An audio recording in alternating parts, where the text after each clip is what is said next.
নমস্কার বন্ধুরা, সবাই কেমন আছেন? আমি সঙ্ঘমিত্রা সাহা আর আপনারা দেখছেন আদ্রিস মাসালা কিচেন। আজকে আমি আপনাদের সামনে রান্না করে দেখাবো পাবদা মাছের একটা রেসিপি, যেটা কিনা খুব সহজ পদ্ধতিতে আপনারা বাড়িতেই তৈরি করে ফেলতে পারবেন। আর আজকের এই রেসিপিটা যদি আপনাদের ভালো লেগে থাকে, তাহলে আমার চ্যানেলটি সাবস্ক্রাইব করার জন্য অনুরোধ রইল। কমেন্টস লিখতে কিন্তু একদমই ভুলবেন না। তো আমি এর জন্য বড় মাপে, ঠিক অনুষ্ঠান বাড়িতে যেরকম পাবদা মাছ আমরা খেয়ে থাকি, সেই পাবদা মাছ আমরা ভালোভাবে ধুয়ে জলটাকে ঝরিয়ে নিয়েছি। আমি কিন্তু এই জন্য ঝুড়িতে প্রায় আধ ঘন্টার মতো রেখে দিয়েছি, যাতে এর এক্সেস জলটা বেরিয়ে যায়। এইবারে এর মধ্যে আমরা নুন হলুদ মেখে রেখে দেবো বেশ খানিকক্ষণ সময়ের জন্য, যাতে মাছে নুনটা ঠিকঠাকভাবে বসে যায়। এর জন্য আমরা নুনটাকে মেখে রেখে দেবো 2 থেকে 3 ঘন্টার জন্য।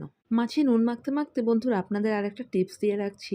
মাছে নুন মাখানোর পরে যদি তাড়াহুড়া থাকে, যখন আপনারা রান্না করবেন সেই সময় দেখবেন মাছের থেকে অনেকটা জল বেরিয়েছে। সেই জলটাকে ফেলে, যে এক্সট্রা যে নুন জলটা বেরোবে সেটাকে ফেলে আবারও হাতে সামান্য একটু নুন মেখে যদি মাছে মাখিয়ে নেন, তাহলে কিন্তু মাছে নুনটা খুব চটজলদি বসে যায়। এটা কিন্তু একটা টিপস রইল আপনাদের জন্য। সবাই করে আমাকে কিন্তু কমেন্টস লিখে জানাবেন টিপসটা কতটা কার্যকারী হলো। আমাদের মাছে নুন হলুদ মাখানো হয়ে গেছে। আমরা এই অবস্থাতে এটাকে রেখে দিচ্ছি 2 থেকে 3 ঘন্টার জন্য। 2-3 ঘন্টা বাদে এবারে আমরা কড়াই নিয়েছি। কড়াইটাকে খুব ভালো করে গরম করে তার মধ্যে সর্ষের তেল দেবো। যেহেতু আমরা মাছের আইটেম করছি, অবশ্যই চেষ্টা করব সর্ষের তেলে করার। তেলটাকে ভালো করে গরম করে নিয়ে এইবারে মাছগুলোকে ভাজতে হবে। অবশ্যই কিন্তু এই পাবদা মাছ ভাজার সময় খেয়াল রাখবেন, পাবদা মাছ ভাজতে গেলে কিন্তু তেলে প্রচণ্ড ছিটবে। সেই জন্য আপনারা কিন্তু পাবদা মাছ তেলে দেওয়ার পর সাথে সাথে ঢেকে দেবেন, নইলে কিন্তু এটা খুব ছিটবে। আর যেহেতু বড় মাছ, আরও বেশি ছিটবে। আর এখানে আরও একটি টিপস রইল, যেটা আজকে আমি করতে ভুলে গিয়েছি। সেটা হচ্ছে, এই যেই মাছের আঁশ নেই সেই মাছে যখন নুন হলুদ মাখবেন আর যখন তেলে ভাজতে নেবেন, তখন এই মাছের গায়ে সর্ষের তেল, মানে কাঁচা সর্ষের তেল মেখে নেবেন। তাহলে কিন্তু খুবই কম ছিটবে। কথা বলতে বলতে আমাদের কিন্তু মাছ ভাজা হয়ে গেছে। আমরা গ্যাসের আঁচটাকে বাড়িয়ে মাছগুলোকে তুলে নিচ্ছি। আবারও বলছি, এই মাছ ভাজার সময় কিন্তু অবশ্যই ঢেকে রান্না করবেন, মানে ভাজবেন, নইলে কিন্তু খুব ছিটবে। যতক্ষণ আমরা বাকি মাছগুলোকে ভেজে নিচ্ছি, ততক্ষণে আমরা এখানে এর মশলাটাকে তৈরি করে নিচ্ছি। তো আমরা একটা মিক্সিং জার নিয়েছি, এর মধ্যে দিয়েছি সাদা সর্ষে। সাদা সর্ষে 2 টেবিল চামচ দিয়েছি। দেব পোস্ত। পোস্তও দেবো আমরা 2 টেবিল চামচ। যতটা আমরা সাদা সর্ষে নিয়েছি, ঠিক সমপরিমাণ নিয়েছি পোস্ত। সাদা সর্ষে আর পোস্ত, এটাকে কিন্তু আমরা ড্রাই অবস্থাতে, জল ছাড়া আমরা এটাকে গ্রাইন্ডারে একটু পেস্ট করে নেব। তাতে এটা গুঁড়ো গুঁড়ো হবে। এরপরে জল দিলে কিন্তু পেস্টটা খুব মিহিন হবে। এবারে আমরা এর মধ্যে দিচ্ছি কাজু বাদাম।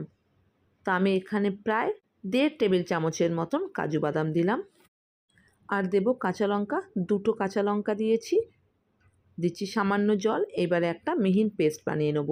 লঙ্কার পরিমাণটা আপনাদের হয়তো কম মনে হচ্ছে। এই মাছের ঝোল কিন্তু খুব বেশি ঝাল ঝাল হবে না।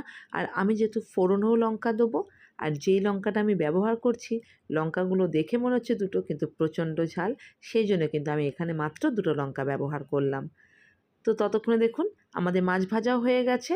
এইবার আমরা ওই মাছ ভাজার তেলে খানিকটা আরও সর্ষের তেল দিয়ে তারপরে আমরা দিলাম কালো জিরে আর কাঁচা লঙ্কা। গোটা একটা কাঁচা লঙ্কা ফোড়ন দেওয়ার পরে যেই মশলাটা বেটে রেখেছিলাম সেই মশলাটাকে দিয়ে দিলাম। দিয়ে গ্যাসের আঁচটাকে কমিয়ে আমরা 5 মিনিটের জন্য এটাকে ভালো করে কষিয়ে নেব। কারণ সর্ষে পোস্ত খুব বেশি কষানোর প্রয়োজন হয় না। যেহেতু কাজু বাদাম দিয়েছি, সেই জন্য একটু কষিয়ে নেবো আর অনবরত নাড়ব। কাজু বাদাম দেওয়ার জন্য কিন্তু নিচটা লেগে আসতে পারে।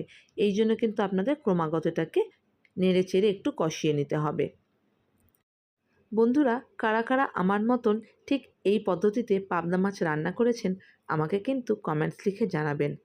আর যদি এখনও অবধি এইভাবে কেউ পাবদা মাছ রান্না না করেন, আমার এই পদ্ধতিতে আরেকবার রান্না করে দেখুন। কথা দিচ্ছি দারুণ লাগবে। একদম কিন্তু অনুষ্ঠান বাড়ির মতন, খেতেও কিন্তু দারুণ হয়। তো একটু কষানোর পরে এইবারে আমরা এর মধ্যে দিয়ে দিলাম প্রায় 3 টেবিল চামচের মতন টক দই। টক দই দেওয়ার পর কিন্তু এটাকে ভালোভাবে মশলার সাথে মিশিয়ে নিয়ে আবারও খানিকক্ষণ একটু কষিয়ে নেব।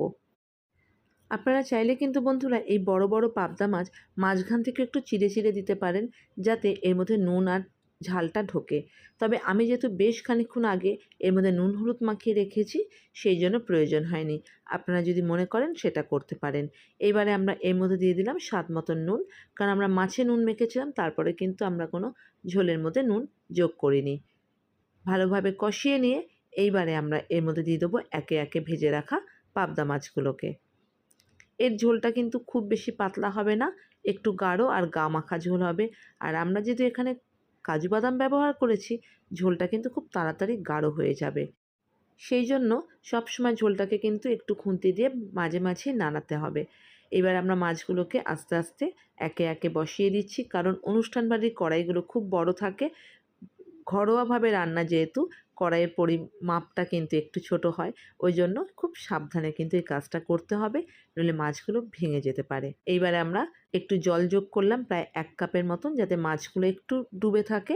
মাছগুলোকে তো সেদ্ধ হতে হবে, তাই যাতে মাছগুলো ডুবে থাকে ততটা পরিমাণ আমরা জল দেব। দিয়ে একটু নেড়েচেড়ে এইবারে গ্যাসের আঁচটাকে একটু হাই করে দেবো। দিয়ে 2 মিনিটের জন্য ভালোভাবে যখন ফুটতে শুরু করবে, তখন গ্যাসের আঁচটাকে মিডিয়াম করে রেখে দেবো।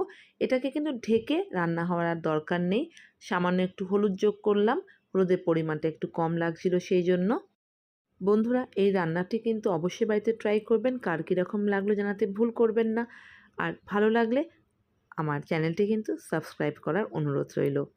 তো দেখুন ঝোলটা ভালোভাবে ফুটে এসছে, গাঢ়ও হয়ে গেছে। এইবারে আমরা এর মধ্যে দিয়ে দিলাম কাঁচা সর্ষের তেল। কাঁচা সর্ষের তেল দিয়ে আবারও একটু নেড়ে চেড়ে, আমি কিন্তু কড়াইটা ধরে নাড়াচ্ছি, তার কারণ হচ্ছে নইলে মাছগুলো ভেঙে যেতে পারে। তো খুব সাবধানতার সাথে কিন্তু এই মাছগুলোকে একটু উল্টে পাল্টে দেবেন, নইলে ভেঙে যেতে পারে। তাই কড়াইটাকে ধরে একটু নেড়ে চেড়ে দিচ্ছি, যাতে মাছগুলো ভেঙে না যায়।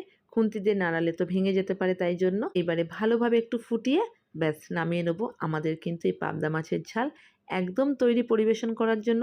দেখতে যতটা সুন্দর লাগছে বন্ধুরা, খেতেও কিন্তু ততটাই অসাধারণ।